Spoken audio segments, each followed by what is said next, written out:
নমস্কার, কেমন আছেন সবাই? ৪-৫ দিনের আগে আমাদের মধ্যে ঠিক হয়েছে আমরা ঘুরতে যাব বলে। আর সেই যাবার দিন হয়ে গেল, আমার এখনো অবধি লাগেজ গোছানো কমপ্লিট হলো না। আমি বুঝতে পারি না এটা আমার সাথে কেন হয়, নাকি সবার সাথে হয়। মানে লাস্ট মোমেন্ট অবধি লাগেজ গোছানোই থাকে, গোছাতেই থাকে। যাই হোক, দীপই আমার লাগেজগুলোই রেডি করে দিয়েছিল। লাস্ট টাইমের জন্য আমি শুধু একটু চেক করে নিচ্ছিলাম যে সব ঠিকঠাক নিয়েছি কি নিইনি, বা আর কিছু রাখতে হবে কি না, কারণ টুকিটাকি জিনিসগুলো তো আর বাইরে পড়ে থাকে। তো সেইগুলো আমি ঢুকিয়ে নিই। এখনই আমি বেরিয়ে যাব। এখন বেজে গেছে 4:30।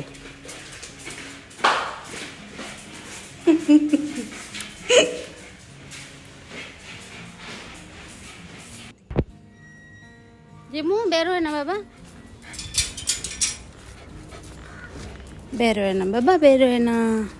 তুমি তো গুড বয়।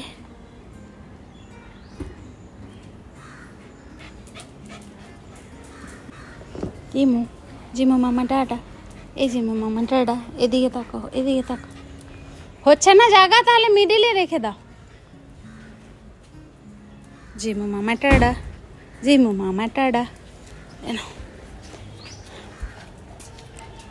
কি কামড়ে, রেনা রেনা রেনা। ছেলে মামা টাটা করে না বাবা, করে না। জুনিয়রটা থাকাবো মামা যাচ্ছ। কাদায় গেল, তোকে আমি দিচ্ছি, দাঁড়া। এই যে বেরিয়ে পড়েছি। এখন আমার বন্ধুদের কাছে পৌঁছাতে পৌঁছাতে প্রায় সন্ধ্যা হয়ে যাবে। জিমিকে একলা ছেড়ে আমার যেতে ইচ্ছা করে না, কিন্তু ওই বাইরে সব জায়গায় নেওয়া তো যায় না। আর দ্বীপ আছে, কোনো প্রবলেম হয় না, যার জন্য আমি ছেড়ে চলে আসি। তো এই বলতে বলতে এখন প্রায় রাত বাজে 9টার মতন। আর আমরা যেহেতু বাই কার যাব, আর কোথায় যাচ্ছি তো বলা হয়নি। আমরা যাচ্ছি লাটাগুড়ি, লাটাগুড়ির থেকে যাব নেপাল। তো আমরা যাচ্ছি বাই কার, বাই রোড যাচ্ছি। তো যার জন্য আমরা সাথে আরেকটা এক্সট্রা ড্রাইভার নিয়ে নিয়েছি, যাতে কারোর কোনো প্রবলেম না হয়। এতগুলো রাস্তা তো সবাই এক্সচেঞ্জ হয়ে হয়ে গাড়ি ড্রাইভ করবে। আর এই রাবাটায় আমরা আটকালাম ওই 9টা 9:30টার সময়, কারণ যে ড্রাইভার গেছে তাকে আমরা একটু ডিনার করিয়ে নেব বলে, কিন্তু আমরা কেউ ডিনার করিনি।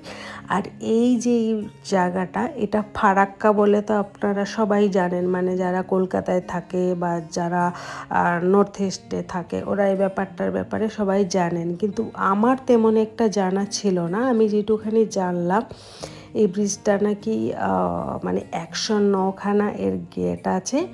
আর এইটাকে মানে জঙ্গিরা নাকি অনেকবার চেষ্টা করেছে ব্রিজটাকে উড়িয়ে দেওয়ার জন্য।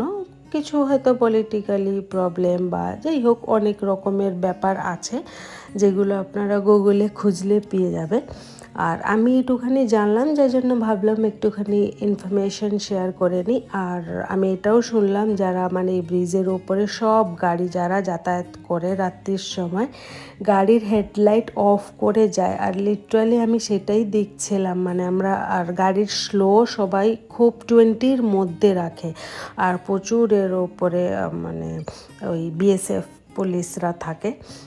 ইভিন আমি সেটাও দেখলাম, যার জন্য আমি ভাবলাম যে আমি একটু ইনফরমেশন আপনাদের সাথে শেয়ার করে নিই। কারণ যেহেতু আমি একটা নতুন ঘটনা দেখলাম, তারপরে আমি একটুখানি রিসার্চ করলাম, মানে গুগলে দেখলাম কি ব্যাপার কেনা এই ব্রিজটা নিয়ে। তো রেকর্ড করার আগে আমি সেগুলো সব দেখে নিলাম। যাই হোক, তো ওই ব্রিজ পার করে আমরা এখন চলে যাচ্ছি। এখন প্রায় রাত অনেক বাজে। আমরা যে ওই রেস্টুরেন্টটা ছেড়ে দিলাম, ধাবাটা, কারণ 9টা 9:30 হয়েছিল, তখন আমরা ডিনার করলাম না। এখন প্রায় বাজে রাত 2টোর মতন। খিদেতে সবাই পেট চিরচির করছে।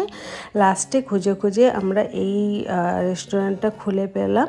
তাও এর রেস্টুরেন্ট ক্লোজ হয়ে গেছে, মানে নর্মাল যেটা শুধু বসে এমনি খাওয়া যায় সেটাই খোলা ছিল। তাই আমরা ভাবলাম যাই একটুখানি পাওয়া যায় খেয়ে দিয়ে এখান থেকে আমরা পুরো টান টান লাটাগুড়ি চলে যাব। যাই হোক, তো খাওয়া দাওয়া আমরা যেটুখানি বাকি ছিলাম আমরা সবাই খেয়ে নিয়েছি। খেয়ে এবার পুরো সোজা বেরিয়ে যাব লাটাগুড়িতে। লাটাগুড়িতে পৌঁছাতে পৌঁছাতে আমাদের প্রায় হয়ে যাবে সকাল। আর এমনি তো বন্ধুবান্ধব সবাই ঘুরতে গেলে ঘুম হয় না। এই যে আমরা পৌঁছে গেছি শিলিগুড়িতে। তো শিলিগুড়ির এয়ারপোর্টের সাইড হয়ে আমরা চলে যাব। এখন 4:30 মতন ভোর হয়। দু সাইড আমরা ওই দেখতে দেখতে যাচ্ছি, চা বাগান আর কি। তো এই দেখতে দেখতে এখন আবার আসবে, আমাকে ভয় দেখাচ্ছে যে আমি যেহেতু জলে ভয় পাই, আমাকে ভয় দেখাচ্ছে সবাই যে এখনই আসবে, অনেক বড় একটা নদী, পুরো জল দুপাশে মানে ধরা থাকবে, আর জঙ্গল দুপাশে, এরকম ভয় দেখাতে দেখাতে আসছিল। যদিও সেখানে পৌঁছাতে পৌঁছাতে সকাল হয়ে গেল। আর আমি কোন ব্যাপারে বলছি আপনারা জানেন নিশ্চয়ই, তিস্তা নদীর ব্যাপারে। আমি আগে একটুখানি শুনেছিলাম, কিন্তু এতটা যে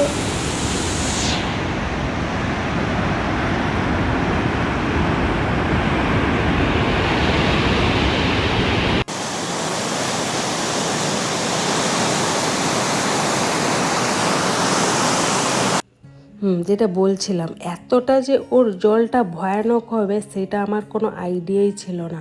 আমার তো লিটারালি ওখানে দাঁড়িয়ে মাথা ঘোরাচ্ছিল। যাই হোক, আমরা হচ্ছে কি লাটাগুড়িতে সকালবেলা তো পৌঁছিয়ে গেছি, কিন্তু আমরা অনলাইন একটা রিসর্ট বুক করেছিলাম। যদিও আমি সেই রিসর্টের নামটা না বলতে চাইলেও কিন্তু আমাকে বলতে হচ্ছে, দ্য ফায়ারফ্লাই রিসর্টটার নাম। মানে আমরা কি বলবো, আমরা 2000 টাকা দিয়ে মানে আগের থেকে ওটাকে বুক করেছিলাম। কিন্তু ওখানে যাবার পরে সকালবেলা ফার্স্ট তো আমাদের ফোন তুললো না, যেহেতু আমাদের অনেকটা নিচু গাড়ি ছিল আর ওদের রিসোর্টে যাবার রাস্তায় জল জমে গেছিলো। আর সেই জলের মধ্যে আমরা গাড়িতে নিয়ে যাওয়াতে রিস্ক পাচ্ছিলাম না। আর ওদেরকে আমরা কল করেছি 1000 বার, ওরা কোনো রকমের আমাদেরকে সাহায্য করেনি। আর ওদের ম্যানেজারের এত বাজে বিহেভিয়ার, আর কি করব। তো এই করতে করতে আরও হোটেল দেখতে দেখতে অনেকটা, তখন প্রায় 8টা 8:30 বেজে গেছিলো। আমরা যেখানে পৌঁছেছিলাম ওখানে 6:30 7টার সময়। যাই হোক, তো আমরা যেহেতু নেপাল যাব আর টাইম ওখানে ওয়েস্ট করলাম না। আমরা তো সোজা সোজা পুরো ওখান থেকে কিছু না ফ্রেশ হয় পুরো ডাইরেক্ট নেপাল বেরিয়ে গেলাম। তো এবার আপনাদের সাথে দেখা হবে পুরো গিয়ে নেপাল বর্ডারে। তাহলে এখানে আমি ভিডিওটা শেষ করলাম। সবাই ভালো থাকবেন, সুস্থ থাকবেন। দেখা হবে আপনাদের সাথে আবার একটা নেক্সট ব্লগে। টাটা।